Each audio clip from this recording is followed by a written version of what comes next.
All the world's a stage, and all the men and women merely players. English playwright William Shakespeare once wrote that. It's been stuck in my head recently as I've been playing and raiding in a couple of different versions of World of Warcraft. Classic Fresh, Season of Discovery, and Cataclysm. All of which have, once again, given me a chance to reflect on the dynamics of raiding and guilds across a couple of different versions of WoW. On Kata, I've been busy building a guild to raid in Mists of Pandaria, and a few weeks ago there was this moment. I'd just recruited my 10th player. I had the perfect comp I wanted, and for 2 days I thought, this is it. And then a few more people asked to join, and then a few more. And suddenly I'm not running a cozy little 10-man anymore. I'm staring down the barrel of a full-on 25-man raid team. But I remain undeterred. I've seen people lead much bigger raids and much, much bigger guilds before.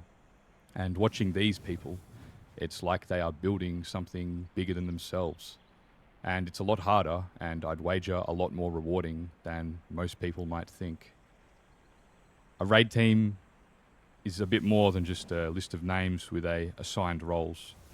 I really think that it's a kind of a living, breathing social environment. It's where people can come and vent after a bad day, where they can come and pursue their in-game goals, where they can find meaning in the pixels. As Guildmaster, that does come with responsibility. You are managing people's expectations, their egos, time zones, loot drama, burnout, late night whispers that start with a quick, hey, can I talk to you? I've been in a number of guilds in my time playing WoW, some fantastic and others not so much. The foundation of these successful guilds is the sum of the relationships that its members share with one another. Think about it. You can spend hours in this game just doing things. Tasks, repetition, progress, wiping, grinding, farming. And you can do this with anyone. In the ancient world, relationships were forged through a similar kind of shared labor. Building, hunting, surviving even.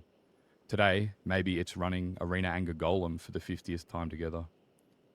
The philosopher Martin Buber writes about two modes of relationship, the I-it and the I-thou. In an I-it relationship, the other is an object, useful, functional, but distant. In an I-thou relationship, the other becomes real to us, not as a tool, but as a presence. Sometimes in the quiet spaces between pools, in the downtime while someone AFKs to let their dog out, you find yourself in an I-thou moment. Suddenly, the other person isn't just a tank or a DPS, they're someone, and they matter. Most of these relationships will fade. Some won't survive past the next expansion even. Some may leave you wondering what it is, if anything at all. But all of these things, people, guilds, will leave some kind of indelible mark on you. The philosopher Emmanuel Levinas said, "To be human is to be for the other," that we discover our humanity not in solitude but in connection. And I think that's what guilds and other social structures in MMOs like WoW are really about. Maybe even it's the entire point, to be seen, to be known, to matter, however briefly, in this strange digital night.